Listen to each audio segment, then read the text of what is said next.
کہ جو اسلام کے اتہاس میں صلاح الدین ایوبی جیسے انسان کی اہمیت کو بخوبی جانتے ہوں گے، لیکن زیادہ تر لوگوں کی تعداد ایسی ہوگی کہ جو اس مہان شخص سے بھی واقف نہیں ہوں گے۔ اور اس کی سب سے مین وجہ یہی ہے کہ آج ہماری نئی جنریشنز نے اپنا ہیرو آئرن مین، سپر مین اور بیٹ مین جیسے بڑے بڑے فرضی کریکٹرز کو بنا رکھا ہے، جن کا اصل میں اس دنیا میں کوئی وجود بھی نہیں ہے، حالانکہ وہ اپنی تاریخ کے ان بڑے کریکٹرز کو بھول گئے ہیں کہ جن کی بدولت مسلمانوں نے آج اس دنیا میں اپنے وجود کو باقی رکھا ہوا ہے۔ دوستو، فلسطین کے یروشلم میں موجود مسجد اقصیٰ، جسے ہم بیت المقدس کے نام سے بھی جانتے ہیں، وہ دنیا کی اکلوتی ایسی جگہ ہے کہ جس جگہ پر 3 دھرموں کے ماننے والے لوگ اپنا اپنا حق جتاتے ہیں۔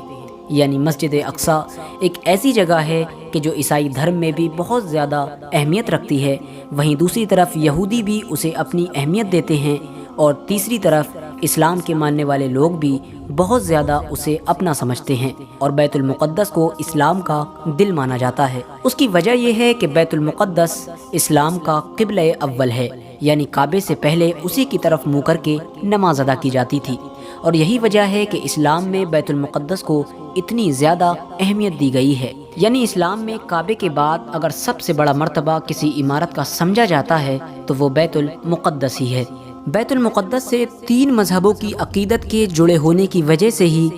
ہمیشہ سے ہی مسلمانوں، یہودیوں اور عیسائیوں کے درمیان اس پر اپنا حق جتانے کے لیے جنگیں ہوتی آئی ہیں، اور یہ کبھی یہودیوں کے ہاتھ میں رہا، کبھی عیسائیوں کے، تو کبھی مسلمانوں کے بھی ہاتھ میں آیا، لیکن افسوس آج یہ مسلمانوں کے ہاتھ سے تقریباً نکل چکا ہے۔ دوستو، آج کی اس ویڈیو میں ہم بات کرنے والے ہیں ایک ایسے ہی بہادر یودھا کے بارے میں کہ جس نے بیت المقدس کو فتح کیا تھا، اور اس شخص کو دنیا سلطان صلاح الدین ایوبی کے نام سے جانتی ہے۔ سب سے زیادہ حیرت کی بات یہ ہے کہ سلطان صلاح الدین ایوبی کو جتنی عزت کی نگاہوں سے مسلمان دیکھتے ہیں، اتنی ہی عزت کی نگاہوں سے غیر مذہب یعنی خاص طور سے عیسائی کے لوگ بھی دیکھتے ہیں۔ حالانکہ ہم سب لوگ بخوبی جانتے ہیں کہ سلطان صلاح الدین ایوبی نے بیت المقدس کو عیسائیوں سے ہی فتح کیا تھا، یعنی عیسائیوں سے چھینا تھا۔ اس کے باوجود بھی آخر ایسی کیا وجہ ہے کہ سلطان صلاح الدین ایوبی کو عیسائی بھی بڑے ہی عزت کی نگاہ سے دیکھتے ہیں؟ تو چلیے آج کی اس ویڈیو میں ہم ان تمام باتوں پر بات کریں گے۔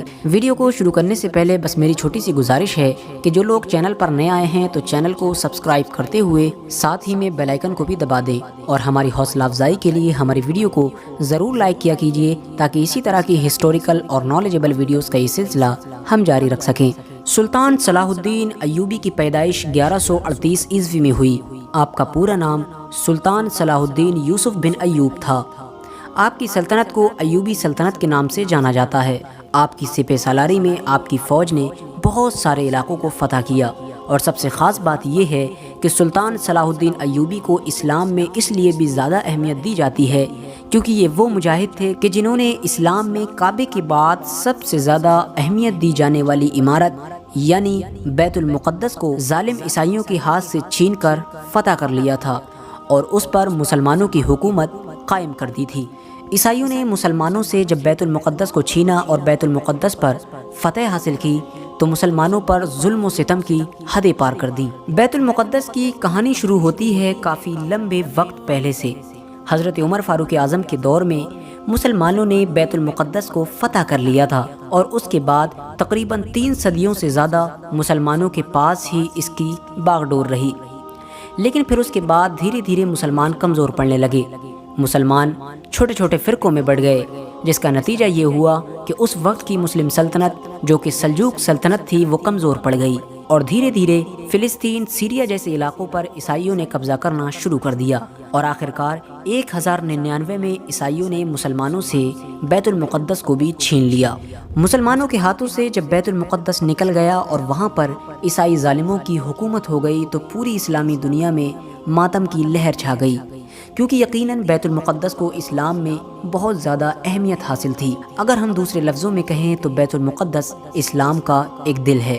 لہٰذا اسی وجہ سے ہر بندہ پریشان تھا کہ اب کیا ہوگا۔ عیسائیوں نے فلسطین میں لاکھوں مسلمانوں کا خون بہایا، چھوٹے چھوٹے بچے، بوڑھوں، عورتوں، کسی کو بھی نہیں بخشا، یہاں تک کہ حالت ایسی ہو گئی کہ فلسطین کے پوری زمین پر مسلمانوں کا خون ہی خون نظر آ رہا تھا۔ اس کے بعد کئی مسلم حکمرانوں نے لگاتار بیت المقدس کو فتح کرنے کی کوشش کی، لیکن ہزاروں شہادتوں کے باوجود بھی ہر حکمران ناکام رہا اور بیت المقدس پر مسلمانوں کو فتح نصیب نہیں ہو پائی۔ آخرکار ہمیشہ کی طرح وقت نے پھر سے انگڑائی لی اور پیدائش ہوتی ہے ایک ایسے شخص کی جس کا نام تھا نور الدین زنگی۔ نور الدین زنگی نے اپنی زندگی کا یہ مقصد بنا لیا تھا کہ چاہے کچھ بھی ہو جائے مجھے بیت المقدس کو فتح کرنا ہے، اور ان کے پاس ایک ایسا ممبر بھی موجود تھا جو انہوں نے یہ خواہش کر کے ہی بنوایا تھا کہ جب میں بیت المقدس کو فتح کروں گا تو اس مسجد میں اس ممبر کو نصب کروں گا، لیکن افسوس خدا تعالیٰ کو کچھ اور ہی منظور تھا۔ نور الدین زنگی کی فوج میں ایک عام سپاہی تھا جس کا نام تھا صلاح الدین ایوبی۔ دھیرے دھیرے صلاح الدین ایوبی نے اپنی ہوشیاری اور بہادری کے دم پر نور الدین زنگی کی فوج میں اعلیٰ سے اعلیٰ منصب حاصل کرنا شروع کر دیے، اور ایک وقت ایسا آیا کہ صلاح الدین ایوبی مصر کے گورنر بنا دیے گئے۔ جب نور الدین زنگی کی وفات ہوئی تو کوئی بھی ایسا قابل شخص موجود نہیں تھا کہ جو ان کی جگہ پر تخت پر بیٹھ سکے، لہٰذا تمام لوگوں نے متفق ہو کر نور الدین زنگی کی پوری سلطنت صلاح الدین ایوبی کے ہاتھوں میں سونپ دی، اور لہٰذا صلاح الدین ایوبی کو بھی وہ موقع ملا جن کی اس کو ہمیشہ سے تمنا تھی، یعنی بیت المقدس کو فتح کرنے کا۔ سلطان صلاح الدین ایوبی نے مصر کے تخت پر بیٹھتے ہی اپنی زندگی کا ایک ہی مقصد بنا لیا تھا، اور وہ مقصد تھا بیت المقدس کو فتح کرنا۔ ان کے دماغ میں ہمیشہ یہی چیز چلتی رہتی تھی کہ کس طرح ہم اپنے آباء و اجداد کی اس چیز کو واپس لیں جو ہم سے چھین لی گئی ہے۔ اور سب سے بڑی حیرت کی بات یہ تھی کہ جس وقت سلطان صلاح الدین ایوبی کو تخت پر بٹھایا گیا ان کی عمر صرف 21 سے 22 سال تھی۔ اب آپ سوچ سکتے ہیں کہ ان کے اندر کتنی قابلیت موجود تھی۔ کہا جاتا ہے کہ جب صلاح الدین ایوبی مصر کے تخت پر بٹھائے گئے تو اس وقت مصر کے حالات بہت زیادہ خراب ہو چکے تھے۔ مسلمان چھوٹے چھوٹے گروپ میں بٹ چکے تھے، زناکاری اور شراب پینا بہت زیادہ عام ہو چکا تھا۔ اب سلطان صلاح الدین ایوبی کے سامنے بڑے بڑے چیلنجز تھے۔ انہیں جہاں ایک طرف بیت المقدس کو فتح کرنے کے لیے اپنے مشن کو آگے بڑھانا تھا، تو وہیں دوسری طرف شراب اور زنا جیسے بری بری چیزوں سے بھی اپنی سلطنت کو چھٹکارا دلانا تھا۔ مصر کے حالات اس وقت ایسے ہو چکے تھے کہ ایک مسلمان اور غدار کو پہچاننا بڑا مشکل کام تھا، کیونکہ وہاں پر جہاں ایک طرف عیسائی مسلمانوں کے لباس میں گھس چکے تھے تو وہیں دوسری طرف عیسائیوں نے مسلمانوں میں ہی خرید و فروخت کر کے اپنے ایجنٹ لگا رکھے تھے۔ پتہ ہی نہیں چل پاتا تھا کہ کون اپنا ہے اور کون بیگانہ۔ اس دور کی عیسائی حکومت میں خوبصورت لڑکیاں اور شراب بہت زیادہ کارگر مانی جاتی تھی، یعنی ان لوگوں کا یہ معمول تھا کہ وہ جب بھی کسی ایسے انسان کو دیکھتے تھے کہ جسے دیکھ کر انہیں یہ محسوس ہوتا تھا کہ یہ دشمن ہماری ٹکر کا دشمن ہے یا ہم سے کہیں زیادہ مضبوط دشمن ہے، تو وہ اس کے خلاف شراب یا لڑکیوں کو استعمال کیا کرتے تھے۔ اور افسوس ان کی اس ناپاک سازش میں بہت سے مسلم حکمران پھنس بھی جایا کرتے تھے۔ دوستو، جب صلاح الدین ایوبی نے بیت المقدس کو فتح کرنے کا ارادہ کیا تو ان کے اس ارادے کی خبر بھی مسلم غداروں کے ذریعے سے مصر سے فلسطین پہنچ گئی۔ لہٰذا بیت المقدس کی جب عیسائی حکومت کو یہ پتہ چلا کہ صلاح الدین ایوبی نامی ایک مضبوط سپہ سالار پھر سے ان کی زمین پر قبضہ کرنے کے لیے تیاری کر رہا ہے، تو ان لوگوں نے صلاح الدین ایوبی کے خلاف بھی وہی چال چلی جو وہ ہمیشہ سے چلتے آ رہے تھے، یعنی شراب اور لڑکیوں کا استعمال کرنا۔ مصر کی مسلمانوں کی حکومت کی فوج میں ہی ایک کمانڈر تھا جس کا نام تھا نازی۔ یہ دیکھنے میں تو بظاہر مسلمان تھا لیکن اندرونی طور پر پکا عیسائیوں کا ایجنٹ تھا۔ بیت المقدس کے عیسائیوں نے اس ایجنٹ کے ذریعے سے کئی بار یہ کوشش کی کہ صلاح الدین ایوبی کو شراب پلائی جائے، لہٰذا نازی نے اپنی طرف سے پوری کوشش کی کہ وہ صلاح الدین ایوبی کو شراب پلائے۔ کئی جگہ محفل میں اس نے پیشکش کی، لیکن صلاح الدین ایوبی نے اس کی اس چال کو اپنے سامنے ذرہ برابر بھی ٹکنے نہ دیا۔